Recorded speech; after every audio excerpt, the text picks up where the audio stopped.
Paulo não está escrevendo a carta aos Filipenses do conforto da casa dele, com um cafezinho, um lanchinho bacana, gostoso e tal. Ele está na cadeia. Então, como é que alguém que está na cadeia pode dizer tudo posso naquele que me fortalece? Bom, isso muda toda a nossa maneira de ler. Quando eu leio o livro inteiro, quando eu presto atenção do começo ao fim de um texto, para que a nossa intenção.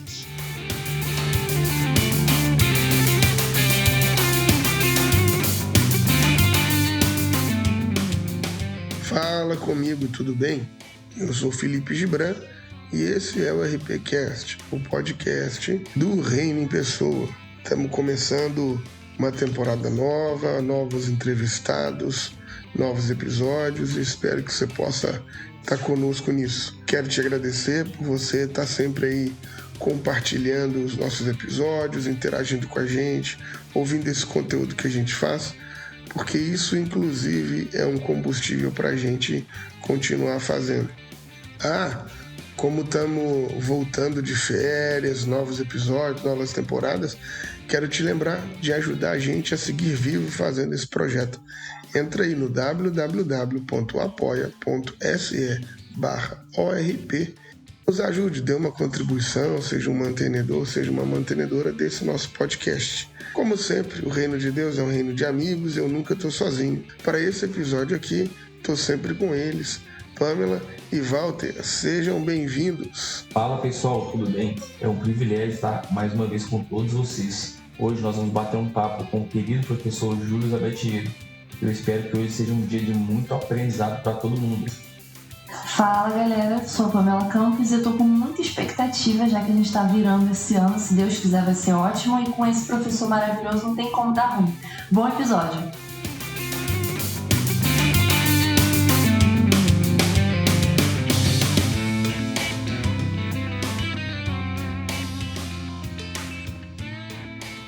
Hoje nós estamos aqui com o querido professor Júlio Zabatiero, autor de inúmeros livros, é mestre, doutor em teologia, hoje ele está dando aula lá na FATIP e na FTSA também, coordenador inclusive da pós da FATIP e do mestrado da FTSA. É um privilégio gigantesco poder bater um papo com esse camarada aqui, que com certeza você já leu algum livro dele, com certeza em algum momento você precisou de fazer uma pesquisa e ele nos serviu. Então eu fico assim, muito engrandecido de poder bater esse papo com ele. Privilégio muito grande. Seja muito bem-vindo, querido Júlio. Privilégio ter você aqui. Obrigado, Felipe. O prazer é todo meu. O privilégio é meu de estar com vocês. Coisa boa. Eu fiz aqui uma apresentaçãozinha sua, daquilo que a gente vai acompanhando aí a sua carreira, mas nada melhor do que você, de repente, dizer para nós quem é o Júlio Zabatiero. Essa é uma boa pergunta. Eu espero que eu saiba quem sou eu, né? Mas, eu passei a minha vida inteira tentando conhecer e praticar aquilo que a Bíblia ensina, como pastor, como professor de teologia, como cristão. Então, eu me vejo como um teólogo. Teólogo, eu acho que é um crente que procura conhecer e saber por que crê, por que faz o que faz, o que fazer, como fazer melhor para servir a Deus, para amar o próximo, para amar a si mesmo. Então eu me vejo principalmente assim, né? Como uma pessoa que assumiu a aventura de ser cristão, o desafio de ser cristão, de seguir a Jesus Cristo em primeiro lugar e não a igreja, né? Embora eu seja muito ligado à minha denominação, como pastor, como professor da faculdade, da nossa igreja, mas na minha visão de vida e de teologia, o reino tem antes da igreja. O reino de Deus precede a igreja. E a lealdade a Deus é maior e anterior à lealdade que a gente tem à igreja. E acho que isso está bem dentro da tradição reformada, calvinista, da qual eu pertenço, que desde Calvino percebe e afirma isso, né? A igreja é uma instituição humana e, como instituição humana, ela falha. E nós, seres humanos, falhamos na fé, na crença, na prática, nos relacionamentos. Então, sabendo disso, a gente vê a vida como uma constante busca de crescimento espiritual, de comunhão com Deus, de fidelidade a Deus. E hoje em dia, diante de tudo que acontece no mundo, principalmente de amor, né? De amor a si mesmo e de amor ao próximo. Hoje é o componente que mais falta na vida humana, é o amor, mas o amor de verdade, né? Não o amor das novelas e dos romances, aquele amor bonitinho, mas que não dura nada. Eu acho que é isso mais ou menos que eu sou. E que currículo, né? Que presença. Júlio, a gente já começa a ver pipocar na internet muitas pessoas defendendo as solas, toda a questão de Lutero, as questões de Calvino, a própria interpretação bíblica, mas um legado, né, da Reforma Protestante para nós foi, sem dúvida, essa liberdade na leitura dos textos bíblicos. Pensando nisso, hoje a Bíblia ainda é o livro mais vendido de todos os tempos, o mais famoso do planeta. Ela tem um papel importantíssimo em várias fés, né, em várias denominações, mas a gente sabe que ler a Bíblia não é uma tarefa fácil, né? É um livro complexo, editado, traduzido, composto de vários autores, várias culturas. Dá pra gente pegar a Bíblia no púlpito, numa celebração, ler alguns versículos, etc. E talvez é possível a gente dizer que dá pra compreender a Bíblia nesse espectro, porque tem várias mudanças no texto, várias traduções. Como que a gente faz essa leitura? Dá pra gente compreender de fato? Obrigado pela pergunta, porque eu passei a minha vida inteira como professor e pastor estudando a Bíblia e escrevendo sobre como estudar a Bíblia. Eu creio que a gente pode conhecer, sim, conhecer bem a Bíblia. Porém, a gente precisa estudar. Não basta fazer como eu fazia na adolescência, né? Fecha os olhos, ora, abre a Bíblia, põe o dedo. Então, o que Deus está falando comigo? Tá? Quer dizer, esse tipo de... né? Essa leitura intuitiva, né? Eu abro a Bíblia e Deus vai falar comigo. Ela desconsidera o próprio fato de que Deus escolheu usar textos escritos para falar conosco. É claro que Deus fala conosco de outras maneiras a não ser a Bíblia, mas é através da Escritura que nós temos, vamos dizer assim, aquela fala de Deus que tem critérios que fazem a gente tentar perceber a diferença entre o que Deus fala e o que a gente ouve. Então eu diria assim, eu acho que o principal problema, o principal empecilho para entender a Bíblia é não perceber que na maior parte das vezes que a gente lê a Bíblia, a gente encontra o que a gente quer encontrar. A gente acha o que a gente já sabe, a gente descobre o que a gente já sabia e acha que é uma novidade. Então, num certo sentido, ler a Bíblia sempre é ler a Bíblia com Deus e contra aquilo que a gente já sabe. Não é o que nós não sabemos que atrapalha mais na leitura da Bíblia, é o que nós já sabemos. Então, quando eu abro o Salmo 23, por exemplo, leio: o Senhor é meu pastor, nada me faltará, o que nos atrapalha é já essa interpretação pronta que já existe e circula na igreja, na sociedade. Bom, então Deus está do meu lado, eu vou ficar bem em toda e qualquer circunstância. Então você pode construir uma teologia da prosperidade ou uma teologia da tranquilidade a partir de uma leitura muito simplória, né? A gente precisa, então, tentar perceber o que está nas entrelinhas de um texto, e a gente percebe isso à medida que a gente lê a Bíblia toda, constantemente, muitas vezes. Precisa de muita disciplina. É óbvio que existem métodos que ajudam. Eu mesmo já publiquei um manual de exegese, um manual de leitura bíblica. O pessoal chama de manual de exegese porque é o termo acadêmico, mas é um livro que eu publiquei pensando em quem não sabe grego, não sabe hebraico, sabe ler a Bíblia em português. Eu mostro um caminho, existem outros. Mas eu diria que a principal atitude que a gente tem que tomar para ler a Bíblia é a atitude de uma disciplina apaixonada de ler a Bíblia toda sem parar, sem desanimar. E quando a gente faz aquela leitura dos trechos, dos pequenos pedaços da Bíblia, sempre procurar enquadrar essa leitura no conjunto da Bíblia. Então, por exemplo, se eu estou lendo o Salmo 23, o Senhor é meu pastor, nada me faltará, quando eu vejo essa frase dentro do conjunto da Bíblia, eu vou perceber que o nada me faltará não pode ser interpretado como a minha vida vai ser uma maravilha o tempo todo, porque povo de Israel, a igreja, apóstolos, leigos, enfim, todo mundo, quase todo mundo ali, dos bons e das boas personagens da Bíblia, passou por problemas, dificuldades, ou faltou dinheiro, ou carinho, ou amor, ou emprego, ou liberdade, etc. Então, quer dizer, eu não posso, à luz do conjunto da Bíblia, achar que o nada me faltará do Salmo 23 tem que ser interpretado literalmente nesse sentido. Então aí você começa a exercer uma suspeita em relação ao que você mesmo crê. E aí eu diria, bem, então que opção a gente tem? O Senhor é meu pastor, nada me faltará. Uma opção seria, bom, o Senhor é meu pastor, e se eu tenho Deus, nada do que falta na minha vida, de fato, faz falta.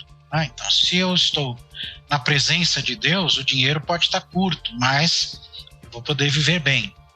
Se eu estou na presença de Deus, a situação política pode estar ruim, mas eu vou viver bem. Aí, é óbvio, esse viver bem, então, exige da gente um segundo passo. O que é viver bem quando o Senhor é meu pastor? Então, aí você vai para o conjunto da Bíblia. Paulo, por exemplo, em Filipenses diz que sabe viver em qualquer circunstância, tendo sustento suficiente, havendo falta, carência. Ele diz, bem, eu aprendi a viver em qualquer circunstância.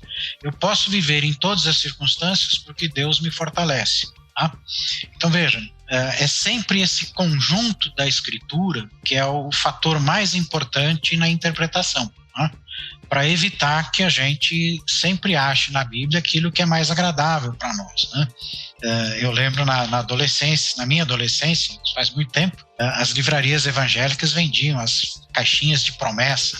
Eram as caixinhas com os versículos, cartõezinhos, só com promessa de Deus. Essa era uma maravilha. Você orava, abria a caixinha, pegava um versículo, bom, Deus está falando hoje para mim, é isso aqui. Bom, a Bíblia não tem só promessa, a Bíblia tem muita coisa. E o que Deus fala através da Bíblia é muito intenso, muito rico, muito diversificado. Então a gente precisa estudar, gastar tempo. Então meu convite, a minha sugestão, especialmente para quem não é pastor, estudante de teologia, troque a sua novela por uma leitura bíblica, troque o seu Spotify por tempinho de leitura bíblica, troque 2 horas por semana do Facebook para você estudar a palavra de Deus com disciplina, com paixão, com alegria, que você vai ver o resultado de presença de Deus na sua vida e de transformação da sua vida. E se você quer mesmo estudar a Bíblia para valer, além dessa disciplina, procure aí estudar esses manuais de leitura da Bíblia, de exegese. Existem bons textos sobre como ler a Bíblia, em português, nas livrarias evangélicas e tal, e isso faria um bem para você.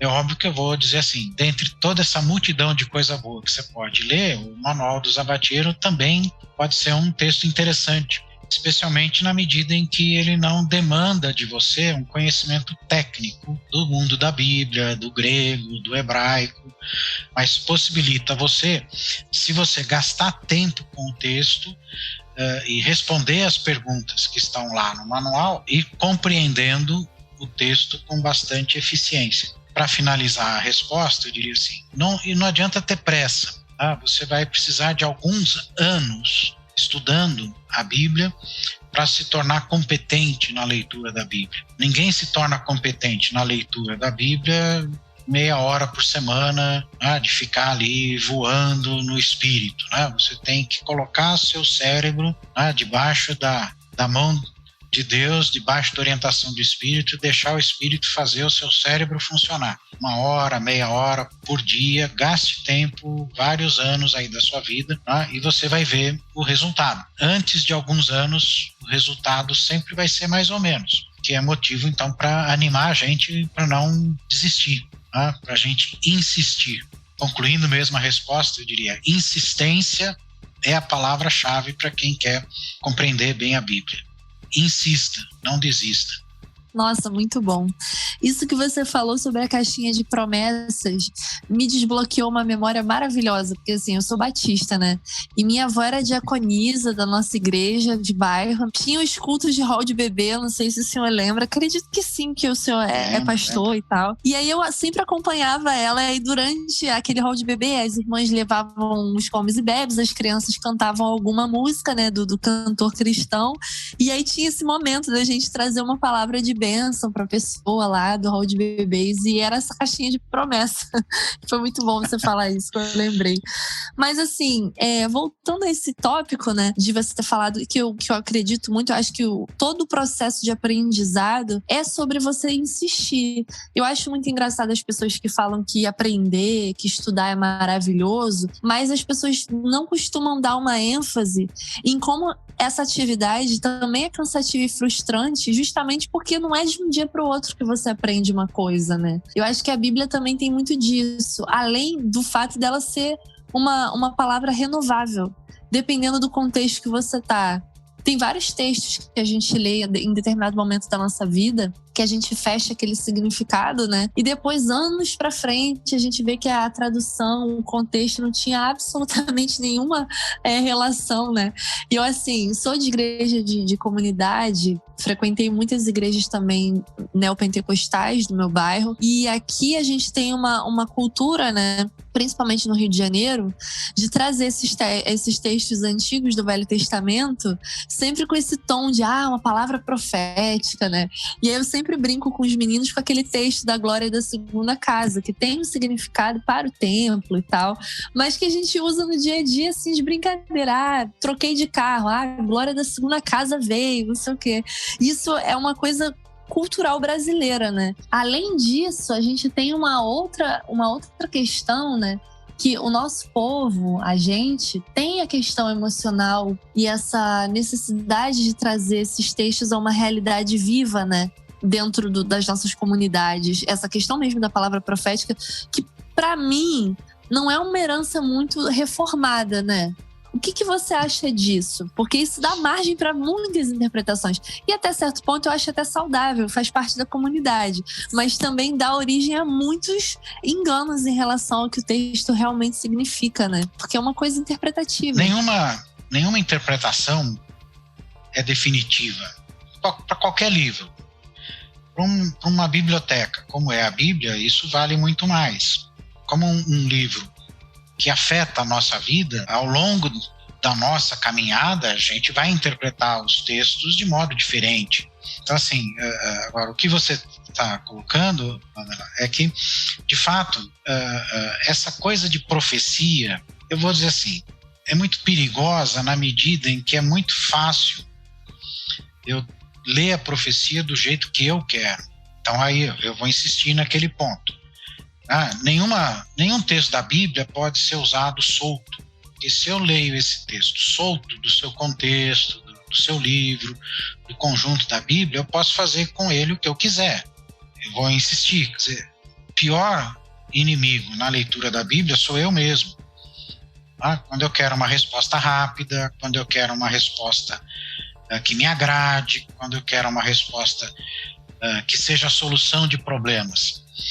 Eu acho que aí, se a gente tem uma visão mais interessante da vida cristã, melhor, mais completa, a gente sofre menos.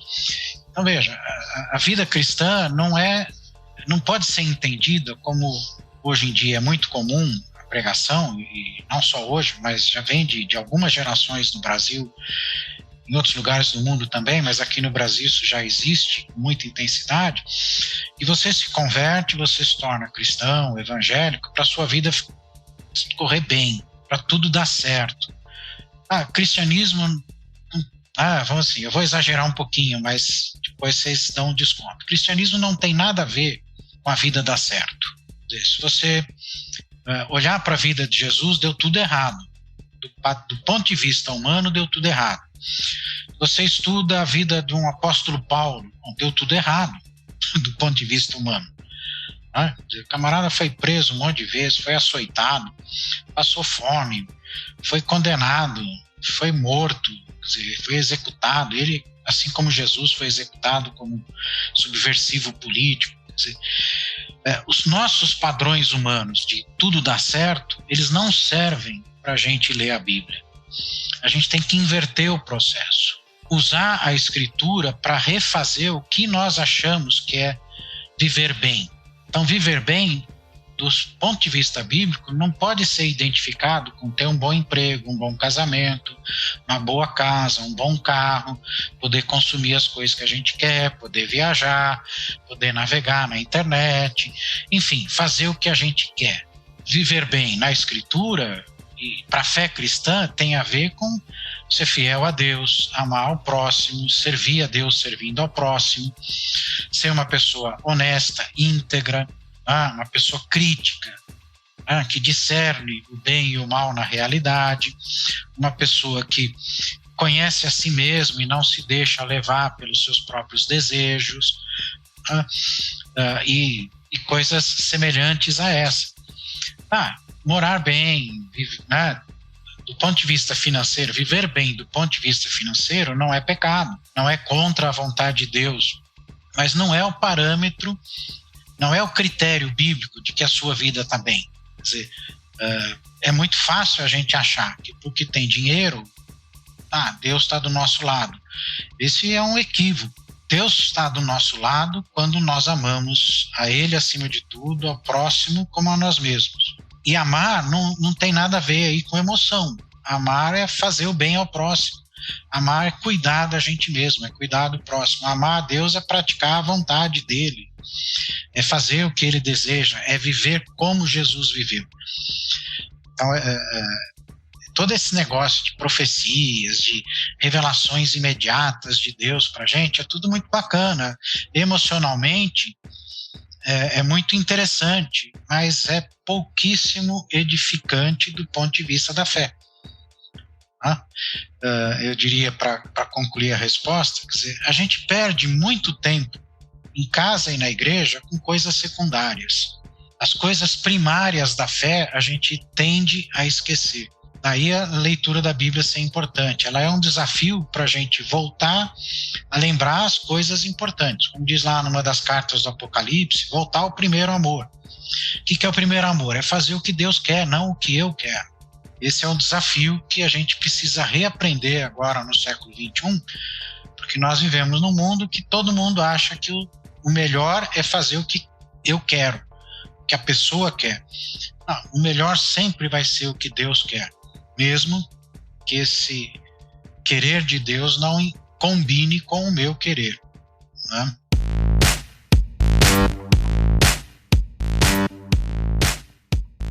Você que está ouvindo a gente, você pode nos ajudar, você pode fazer com que esse material chegue a mais pessoas, pode compartilhar isso, pode comentar tudo que a gente tem feito, e você também pode ser um colaborador, pode ser uma colaboradora e ajudar esse projeto a ficar vivo.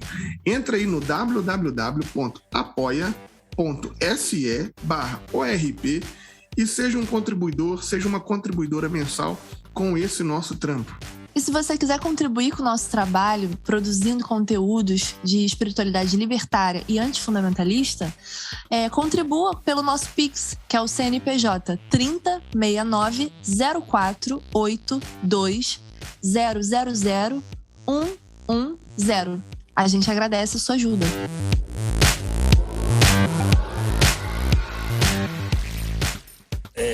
Grande Júlio, foi muito bom ouvir isso tudo que você falou, é muito importante mesmo.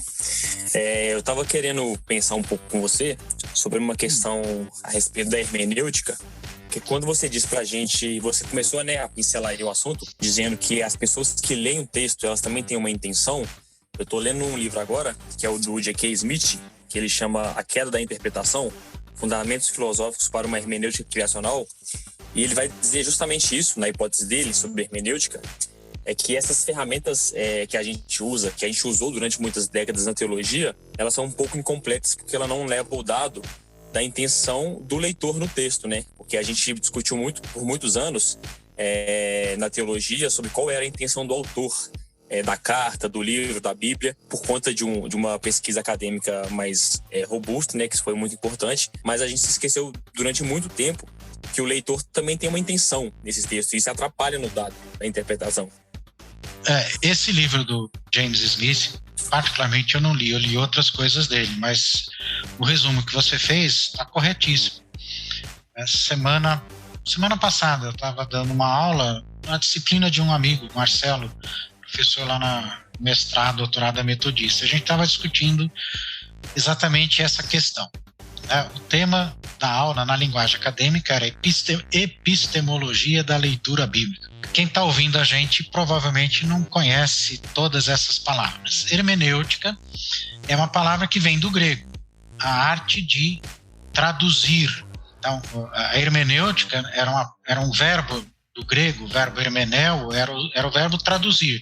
Se usava quando um diplomata ia num outro país e ia conversar com os governantes e tinha que fazer a interpretação. Hoje em dia a gente tem, né, tradutor e intérprete, é uma profissão. Tá? Tradutor é quem interpreta. Tá? Então, hermenêutica é a arte da interpretação. E epistemologia é o estudo de como a gente conhece. Quando a gente lê um texto, são vários os fatores que influenciam na leitura. Você tem, óbvio, o autor do texto. Mas o autor do texto, ele sempre ele cria o seu texto num mundo cheio de gente, de estruturas econômicas, políticas, etc. Esse mundo interfere. Você tem a linguagem delimita o que você pode dizer. Então, o texto, conforme está escrito, é extremamente importante para a gente poder entender efetivamente o que ele está querendo dizer. Vou voltar a esse ponto. O outro fator que interfere é a história da interpretação. Então, um livro como a Bíblia, que já tem sido interpretado pelas igrejas cristãs há pelo menos 2000 anos, ele já tem uma série de interpretações prontas. Tá? Ou seja, quando qualquer um de nós vai ler a Bíblia, a gente já tem na cabeça um estoque de coisas que a gente já sabe. Tá? Vamos imaginar aqui o nosso cérebro como um grande supermercado, né? Cheio de produtos. Você tem produto de quanto é tipo. Quando a gente lê a Bíblia, nós temos um monte de respostas já prontas que estão ali, consciente ou inconscientemente, esperando para aparecer. Né? E por fim, então, a intenção do leitor ou da leitora interfere. Quer dizer, o que eu quero, o que eu desejo quando eu leio um texto? Se eu leio um texto porque eu estou triste e eu quero ficar alegre, bom, isso me direciona de uma maneira. Se eu leio um texto porque eu acho que eu não sei algo e preciso aprender, eu faço um outro tipo de leitura e assim por diante. Então, de fato, eu diria assim, para simplificar um pouco todo esse processo, quem lê constrói o sentido junto com quem escreveu. Um texto, isso vários hermeneutas, vários filósofos já disseram isso, Paul Ricoeur, um deles, um evangélico francês, filósofo e teólogo, dizia que uma vez que o texto foi escrito, ele está livre. Ele não pertence mais ao autor, ele pertence a quem lê. Então, quem lê constrói o sentido do texto, junto com o autor. Daí, é extremamente importante a gente prestar atenção ao texto enquanto texto. Quando você está lendo o texto, responder a uma série de perguntas que estão lá implícitas no texto. Então, quando o Paulo escreve lá uma carta para os Filipenses e diz, bom, tudo posso naquele que me fortalece. Então, eu tenho que prestar atenção onde é que está essa frase. Né? Porque se eu leio essa frase solta, vamos dizer assim, eu estou com, vamos imaginar, né? Um leitor que está desempregado, a mulher mandou ele embora, os filhos não querem saber dele, tá? Então ele está ali, eu vou assaltar um banco, né? Aí eu vou ganhar uma grana, vou colocar minha vida em ordem. Aí ele lê a Bíblia, tudo posso naquele que me fortalece. Então, eu posso assaltar um banco. Você percebe? A intenção, eu usei um exemplo absurdo, mas para destacar isso, né? Eu tiro o tudo posso daquele que me fortalece, da carta na qual ele está, e faço o que eu quero com ele. Então, tudo posso naquele que me fortalece, ele faz parte de uma carta pequena, tem 4 capítulos. Então, você tem de ler a carta inteira, do começo ao fim.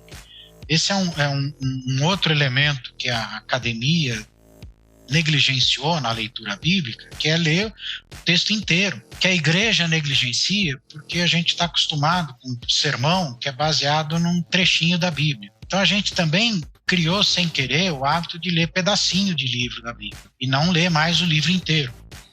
Bom, você tem que ler o livro inteiro.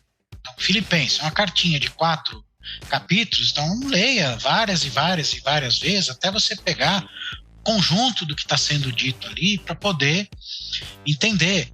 Se perceber que quem escreve tudo posso naquele que me fortalece é o camarada Paulo, camarada não porque ele era comunista, né? Porque ele era um cara legal. Era o Paulo que estava escrevendo de onde? Da cadeia. O Paulo não está escrevendo a carta aos Filipenses do conforto da casa dele, com um cafezinho, um lanchinho bacana, gostoso e tal. Ele está na cadeia. Então, como é que alguém que está na cadeia pode dizer tudo posso naquele que me fortalece? Então, isso muda toda a nossa maneira de ler. Quando eu leio o livro inteiro, quando eu presto atenção do começo ao fim de um texto, para que a nossa intenção interpretativa não atrapalhe muito, para que de fato o texto funcione para a gente. Eu leciono exegese há 40 anos e 40 anos eu insisto dizendo sempre a mesma coisa para o estudante. A última coisa que você vai fazer para interpretar a Bíblia é procurar uma bibliografia, comentários, dicionários, etc. e tal. Gaste tempo com o texto. Aí o aluno fica, mas o que é gastar tempo com o texto? Leia e releia. Preste atenção, quem faz o que no texto? Quem fala? Quem diz o que? Faz o que? Onde faz? Por que faz? Como faz? Quer dizer, são perguntas básicas. Eu mencionei meu manual de exegese, todo ele é montado em cima dessas perguntas. Estou até pensando em fazer uma edição de bolso, né, só com as perguntas, sem todo o aparato, né, mais técnico, de explicações e tal. Pergunta para o texto o que ele quer dizer. Bom, tudo posso naquele que fortalece. Quem disse isso? Onde disse isso? Quando disse isso? E tudo isso está dentro do texto. Paulo, que estava na cadeia, quando ele disse isso? Quando ele estava preocupado com os filipenses, está lá no capítulo 1. Estou preocupado com vocês, eu queria visitar, não pude. Percebe? O texto te dá todo o instrumento que você precisa para entendê-lo. Você tem que levar a sério o texto, fazer aquela coisa básica que é ler, que é algo que a gente desaprende na escola, né?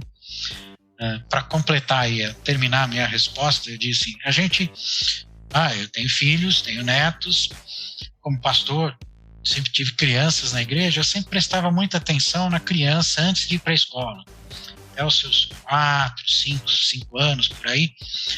A criança é uma excelente exegeta, tudo que você fala para ela, ela entende. Aí a criança entra na escola, depois de 11 anos que ela aprendeu coisa na escola, ela não sabe mais interpretar um texto. Então a gente tem que entender por quê. Porque a escola tirou da gente as ferramentas básicas de compreender a realidade, de compreender a vida. Então, quando Jesus diz que a gente tem que voltar a ser criança para entrar no reino de Deus, uma das coisas que eu vejo aí seja inteligente como criança. Não deixa a escola fazer você ficar menos inteligente. Vá além. Esse é o desafio. A gente, depois de tanto tempo estudando, reaprender a ler, a simplicidade e a exigência de ler. Para quem está ouvindo a gente, uma sugestão de leitura que não é da área de teologia, são os textos de Paulo Freire sobre os círculos de leitura, sobre a alfabetização, que ele dá dicas fantásticas de como ler textos com a nossa inteligência. E se a gente juntar a nossa inteligência com a inspiração do Espírito, aí a coisa vai mais longe ainda, fica mais bonita. Nossa, uma pausa só para poder enaltecer esse momento que ele está falando de Paulo Freire, antes que a galera comece a dizer que a gente é de fato comunista. nesse podcast, mas é que realmente Paulo Freire, ele para mim é uma das maiores inspirações espirituais. Eu quando leio os textos dele, que não tem a menor relação assim direta, né, com Bíblia nem nada, eu consigo sentir ali aquela coisa que Jesus tinha na didática, na paciência, né, no se fazer entender e saber com quem está se comunicando. Eu amo esse homem. Enfim, só esse puxa-saquismo aí do Paulo Freire agora. Paulo Freire, que eu saiba, ele nunca foi comunista, né? Isso é folclore. Paulo Freire era um cristão muito dedicado à sua fé, era um católico, mas com toda certeza humana, era um cristão convertido, muito comprometido com a sua fé, com as pessoas, com a melhoria da vida das pessoas. A gente tem que esquecer esse negócio de ideologia, botar rótulo de direita, de esquerda. Para de botar rótulo nas pessoas. A pessoa não é rótulo. Ninguém é uma ideologia só. Ninguém é só uma ideia, ninguém é só uma religião. Cada pessoa é uma pessoa que Deus ama e Deus não põe rótulo em ninguém. Então Deus não ama ninguém diferente. Pode ser de centro, direita, esquerda, branco, negro, indígena, africano, australiano. Deus nos criou e ama todos nós igualmente. Isso é básico. A gente tem que parar de rotular as pessoas e amar as pessoas como Deus amou. Amar sem rótulo. Parar que senão eu prego. Isso é fantástico. Fala, Felipe. A gente, domingo agora, inclusive, a gente tem uma experiência aqui de uma igreja local, aqui em Belo Horizonte, que a gente está iniciando, estamos indo para o segundo mês, assim, e a nossa igreja realmente, assim, ela é majoritariamente de pessoas que têm uma opção, assim, política de esquerda, né, e aí eu estava na ministração da palavra dizendo isso que você estava dizendo, que na mesa de Jesus não tem rótulo, não tem nada disso, brincadeiras à parte, tá até falando, na mesa de Jesus senta Lula e Bolsonaro, eu estava até brincando. Eu até queria que o Bolsonaro sentasse primeiro. Mas brincadeiras à parte, a gente tem que aprender a fazer esse tipo de rolê, porque a gente está perdendo as nossas famílias, as boas relações. Então, eu estava dizendo nisso da importância, porque a gente já não visita mais um tio, uma tia, uma avó, por conta da perspectiva da polaridade e quanto que isso é prejudicial e anticristão, indiferente do seu recorte político, vamos dizer assim, né? Mas até falando dessa questão da polarização e tal, mestre, eu queria que a gente batesse um papo sobre o que eu tenho observado, assim, que é uma grande onda, não no Brasil, mas em todo mundo, do conservadorismo, da perspectiva do dogmatismo, e isso com certeza também reflete no ambiente religioso. Cada vez mais eu vou ouvindo, principalmente as pessoas mais novas, assim, sobre, mas o que é a verdade? Então você está certo, você está errado, e perdendo essa ideia, talvez, das multivozes da verdade, enfim, seja lá como a gente vai pensar sobre ela, mas principalmente muito sendo abordado sobre essa ideia de um evangelho verdadeiro, o sentido verdadeiro do texto bíblico, sabe, assim, essa fixação com uma cosmovisão cristã, aquela coisa que eu vou vendo que vai acirrando. Então, diante disso, assim, como é que a gente, entendendo essa pluralidade que é a vivência humana, que é a vida humana, essa pluralidade que é Jesus Cristo e tudo que ele construiu, como é que a gente passa a entender esse lance a partir da ótica dos textos bíblicos? Quer dizer, assim, até que ponto de vista isso é uma grande bobagem, até que ponto não, até que ponto isso a gente realmente tem que ter uma preocupação com uma sã doutrina? Como é que você enxerga isso, senhor mestre? Isso é complicado, né? Eu começaria dizendo o seguinte: na escritura, verdade é uma questão de prática e não de conceito. Para mim, isso vamos brincar com as palavras, é um dogma. Ou, para usar uma palavra da ciência matemática, é um axioma. É um ponto de partida indiscutível. Na escritura, a verdade não é uma questão de conceito, é uma questão de prática. Que tipo de prática? Prática da fidelidade a Deus e ao próximo. Prática de fidelidade à aliança que Deus estabelece com a sua criação e com a humanidade dentro da criação. Quem estuda a Bíblia mais aprofundadamente aprende que no hebraico, no Antigo Testamento, a palavra que nas traduções em português a gente traduz por verdade, por exemplo, é a mesma palavra que nós traduzimos por fidelidade, em alguns casos até por amor, constância, firmeza. No Antigo Testamento, verdade sempre tem a ver com a prática da verdade. Quando a gente vai para o Novo Testamento, quem escreve o Novo Testamento são judeus, eles creem nisso. Paulo fala em praticando a verdade amorosamente.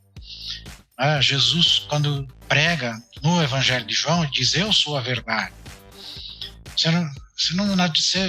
O pessoal vai fazer pergunta para Jesus, os fariseus iam perguntar para Jesus as coisas, Jesus nunca respondia com um conceito doutrinário. Quando, por exemplo, um mestre da lei pergunta para Jesus qual é o maior mandamento da lei, ele diz: amarás a teu Deus, todo coração, etc, etc, e o segundo, semelhante a esse, amarás o teu próximo como a ti mesmo. Isso não é doutrina, isso é uma prática. Aí o mestre da lei, eu queria que ele entrasse numa discussão, ele não entrou, então vou perguntar de novo: quem é meu próximo? Porque para o judeu da época de Jesus, quem era o conceituar doutrinariamente o próximo era importante. O fariseu dizia: o próximo é quem cumpre a lei. Aí Jesus vai dar uma resposta que contradiz a resposta a tradição dos fariseus. Ele conta uma parábola em que o próximo não é quem cumpre a lei, o próximo é quem, vocês devem lembrar da parábola, Jesus conta lá da parábola do samaritano, pessoa que foi lá assaltada na estrada e passa um sacerdote, um levita, ou seja, passam os chefes da lei, da doutrina, da sã doutrina, e, é uma pessoa impura, eu vou embora. Cumpre o que a lei diz, cumpre o que a religião manda. Aí vem um samaritano, que é considerado um herege, que tem o Pentateuco, a Bíblia errada. Ele vai lá e vê a pessoa doente, caída, apanhou, etc. Pega a pessoa, leva para uma hospedaria, ajuda a tratar, paga e vai embora. Aí Jesus diz: você quer saber quem é o próximo? Faz o mesmo que o samaritano. Então, verdade na Escritura tem a ver com a prática, não com a doutrina. Doutrina sempre vem em terceiro, quarto, quinto lugar. Vocês vejam que eu nem coloquei em segundo. Primeiro vem o amor. Segundo vem o amor. Terceiro vem, seja amoroso com você mesmo, seja fiel. Sabe? Quando a gente gasta tempo demais com doutrina, com conceito, a gente deixa de se ocupar com aquilo que importa. Eu sou calvinista, da tradição reformada. Tecnicamente, tradição reformada é a tradição calvinista. Não é um termo. Tradição evangélica, tecnicamente, é a tradição luterana e tal. Mas na tradição reformada, de origem calvinista, nós não temos, por exemplo, nenhuma confissão de fé que valha para todas as igrejas o tempo todo. O costume das igrejas reformadas é trabalhar com uma pluralidade de confissões de fé. Por quê? Porque nós sabemos que todo e qualquer resumo da fé que a gente fizer em termos de doutrinas, de ideias, vai representar o que a gente consegue viver e entender num determinado lugar, numa determinada época. Isso não quer dizer que aquilo que nós cremos tem de ser crido por todas as igrejas cristãs, em todos os lugares, em todas as épocas. Esse aspecto da tradição reformada, para mim, é muito libertador, porque ao mesmo tempo em que eu não me prendo a uma única explicação da fé, eu me comprometo em ter a mente aberta para ouvir as outras formas de interpretação da fé que as igrejas, ao longo do tempo e no espaço, nos diferentes países, continentes, etc., entenderam e construíram. Eu às vezes gosto de, nas aulas, fazer essas brincadeiras sérias. Como é que você traduz, por exemplo, a palavra koinonia? Nas Bíblias, normalmente, é comunhão. Então, na igreja, você tem que ter comunhão. Faz um exercício de criatividade. O que é ter koinonia? Ter koinonia é bater papo. É poder olhar na face do outro, poder olhar no rosto da outra pessoa, bater um papo, conversar, concordar, discordar. Isso é comunhão. É olhar no outro face a face. Eu lembro de um missionário presbiteriano, já voltou faz tempo nos Estados Unidos. Ele foi professor no Seminário Presbiteriano do Sul. ele costumava dizer, Carlos Bosman, ele costumava dizer, como é possível ter comunhão com a nuca do seu irmão? Quer dizer, como é que você pode ter comunhão se o que você enxerga é o pescoço e a parte de trás da cabeça da pessoa? Então, verdade é aquilo que a gente faz junto, não é aquilo que a gente faz sozinho, não é aquilo que a gente faz quando escreve um livro. Verdade é aquilo que a gente faz junto quando vive, praticando a vontade de Deus no dia a dia. Esse podcast é um oferecimento da editora Recriar, que tem produzido vários conteúdos a respeito de teologia libertária, ciências da religião e outros temas. Dá uma conferida no catálogo deles, você vai se impressionar com a quantidade de material produzido por intelectuais evangélicos, cristãos e de outros segmentos religiosos. Esse episódio tem um apoio e oferecimento da Faculdade Unida de Vitória, que é uma das maiores polos teológicos do Brasil. E não só teologia, a Faculdade Unida de Vitória tem vários outros cursos que você pode entrar lá e conferir se algum desses cursos aí é o que chama a sua atenção, que faz a sua vocação, que você pode estudar tanto à distância, como semi-presencial. E nós estudamos na Faculdade Unida, fazendo a nossa teologia lá. E é um curso que a gente super recomenda, porque de fato vale muito a pena. Faculdade Unida de Vitória tem produzido talvez o melhor conteúdo teológico do Brasil. Nós também temos uma parceria com a editora Saber Criativo, que publica os melhores livros sobre teologia latino-americana do Brasil, com a nossa querida amiga Regina Fernandes, uma das maiores teólogas da América Latina e que faz um trabalho impecável. Além disso, nós temos uma parceria também com a Academia Cristã, uma editora que se preocupa em trazer o melhor da teologia acadêmica e traduz vários grandes autores conceituados, como James Dunn, Jürgen Moltmann. Então vai ser um melhor lugar para você fazer suas pesquisas acadêmicas mais sérias. A gente aqui é todo mundo seminarista, né? O Gibran, a gente faz teologia, a Pamela tá fazendo mestrado em história aí. E a gente tem esse hábito de comprar os manuais, aqueles que você indicou lá no início. A gente tem essa preocupação em estudar a teologia e a Bíblia a fundo. E uma das coisas que a gente sempre se depara, assim, é com o problema das traduções, né? Das várias traduções, dos problemas de tradução. E existe, para mim, na minha cabeça, uma falácia de que a gente precisa saber grego e hebraico para poder ler a Bíblia certo. Inclusive, tem vários seminários e pessoas vendendo cursos sobre isso, para dizer que a gente não consegue ler a Bíblia sem saber grego e hebraico. E os manuais, eu acho que às vezes eles ajudam. Por que eu estou dizendo tudo isso? Porque muitas pessoas não vão ter acesso, tempo, para poder fazer um curso bom de grego, de hebraico. Os seminários teológicos, eles ensinam uma noção muito básica, um curso introdutório. Eu queria que você comentasse um pouco disso com a gente. A importância, da gente saber separar aquela pessoa que é um acadêmico que vai fazer um mestrado, vai seguir na área das línguas, da tradução, daquelas pessoas que fazem teologia para a vida real, para a igreja, para a vida do cotidiano, se elas realmente precisam se aprofundar nessas línguas antigas. Eu acho que isso é uma coisa assim, bem...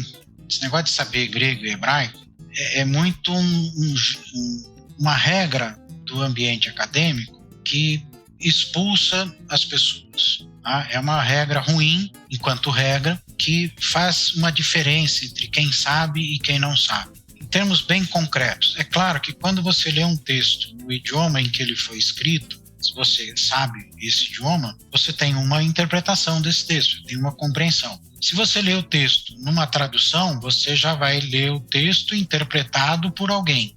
Agora, a maior parte das pessoas não consegue ler em um segundo idioma. A gente lê no nosso idioma. Tá? No caso da Bíblia, eu não vejo nenhum problema.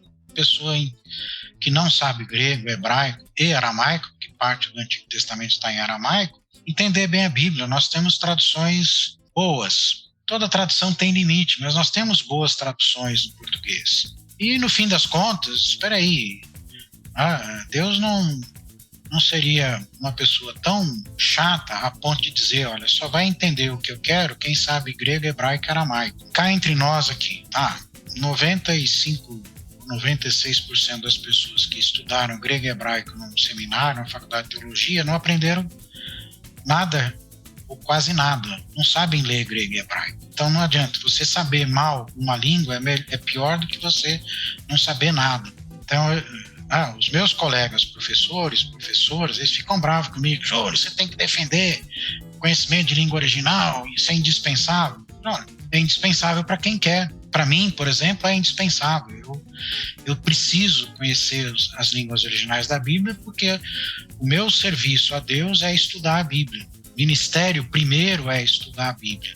Agora, qualquer pessoa pode entender a Bíblia no seu idioma, português, inglês, japonês, seja qual for, sem necessidade de estudar grego e hebraico. Para que essa nossa ignorância boa não seja uma coisa ruim, minha sugestão é, em vez de você tentar estudar grego e hebraico, compra lá um dicionário de teologia bíblica, sei lá, o dicionário da Vida Nova, da Paulo, da Paulinas, da Haste, vocabulário bíblico, enfim, um dicionário de teologia bíblica, que ele explica os sentidos das palavras mais importantes no seu mundo. Então, isso já, a meu modo de ver, já ajuda a pessoa a separar o que a palavra significa em português do que a palavra significava no mundo antigo.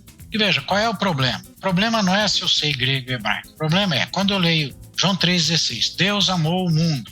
Deus, para nós, tem um sentido. Para os judeus antigos, João, um deles que escreve, Deus tem outro sentido. Amar, para nós, é uma coisa. Para um judeu cristão do primeiro século, amar tem outro significado. Mundo, para nós, tem um significado. O texto tem outro. Então, esses dicionários, esses vocabulários de teologia bíblica vão nos dar as pistas para a gente perceber a diferença que existe entre o que eu vejo, o meu conceito hoje e o conceito bíblico no passado. A minha ideia de Deus, de justiça, de salvação e as ideias de Deus, justiça e salvação no passado. Isso é mais importante do que conhecer a língua original do texto bíblico, conhecer o mundo, a cultura teológica do texto bíblico. Sensacional, e Júlia, a gente não poderia concordar mais. E agora a gente já está caminhando, para o final. E eu queria te fazer só essa última pergunta, porque se por um lado a gente tem dentro do ambiente acadêmico teológico essa necessidade que as pessoas batem na tecla, de limitar ali a leitura bíblica através das línguas antigas e tudo mais, por outro lado a gente também tem um fluxo de uma galera querendo fechar cada vez mais o que é interpretação bíblica, interpretando o texto bíblico de maneira literal, inerrante, ahistórico, mas ao mesmo tempo a gente vê essa galera manipulando os textos para aquilo que convém, e aí a gente entende essa corrente como fundamentalista. Em poucas palavras, o que você definiria como fundamentalismo aqui no cenário brasileiro? Acho que fundamentalista é a pessoa que acha sozinha que ela é dona da verdade, seja verdade na religião, na política, na ciência, na vida. O fundamentalismo é uma forma muito triste de viver. A pessoa fundamentalista é a pessoa tão cheia de certezas, tão convicta de que é dona da verdade, que ela não consegue amar nem ser amada, ela não consegue crescer, ela não consegue aprender, porque o fundamentalismo é o já saber tudo. Então, para mim, ser fundamentalista é muito triste. Para mim é terrível ser fundamentalista, porque a pessoa fundamentalista está morta e não sabe. Seja qual for, de novo, o tipo de fundamentalismo da pessoa, político, religioso, etc. Tem gente, hoje em dia, na era dos blogs, vlogs, Instagrams e Telegrams da vida, qualquer um fazer o upload, pode fazer subir um vídeo cheio de besteira, achando que aquilo é a coisa mais maravilhosa do mundo. Então, o fundamentalista é isso, é o camarada que tem uma convicção plena de que conhece a verdade, e a única coisa que de fato ele conhece é um pacote de mentira requentado, fake news, que são fake olds, mentiras velhas com uma cara nova. Para mim, fundamentalismo é isso, acreditar na mentira velha como se ela fosse a verdade nova. Sensacional.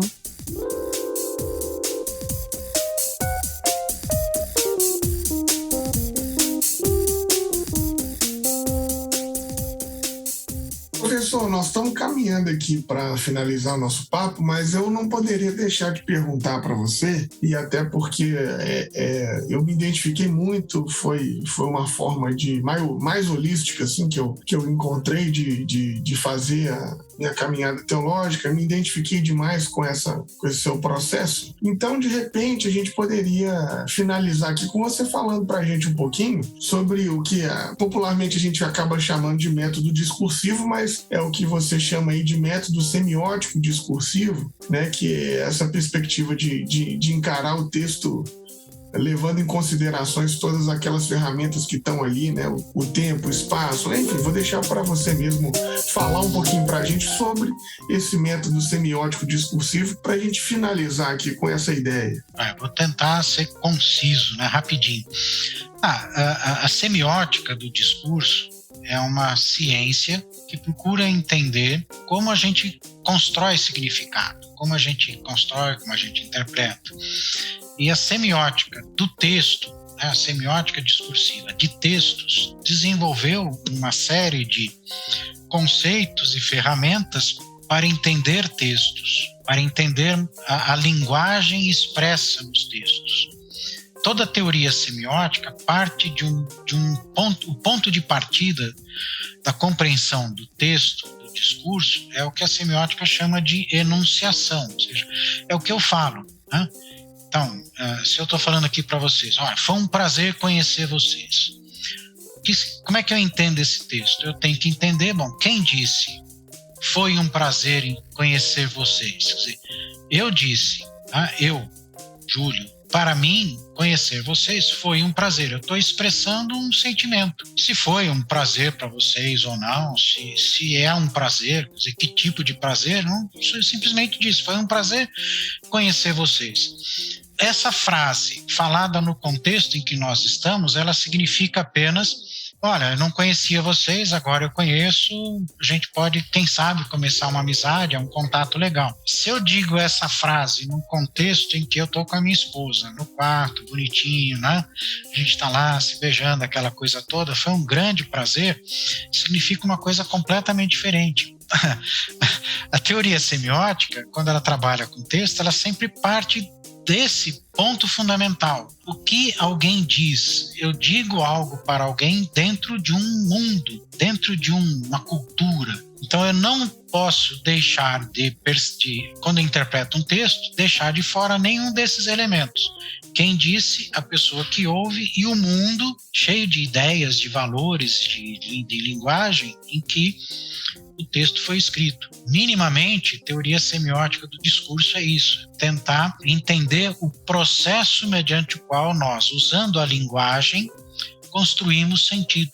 Meu querido, foi um privilégio passar esse tempo com você. A gente aprendeu muito aqui. Eu acho que essa discussão vai ser muito rica para as pessoas que estão nos ouvindo aqui. E é isso, é um privilégio enorme ter aprendido um pouco mais sobre hermenêutica, interpretação de texto, teologia. Confesso que já sou um grande fã seu há muito tempo, né?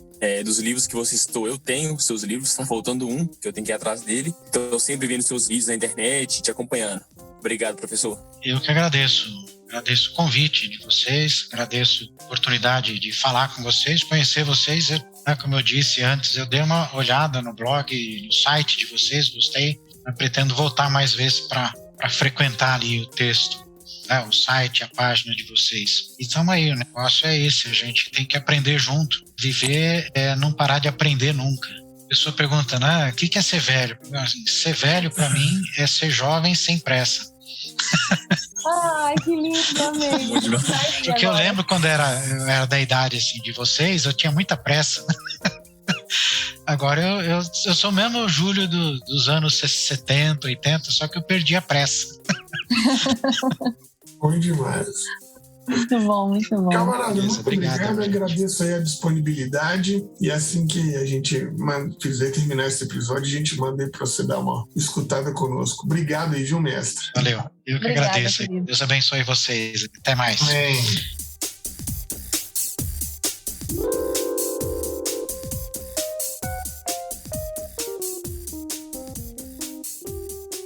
Esse podcast foi editado por Fê Bulba.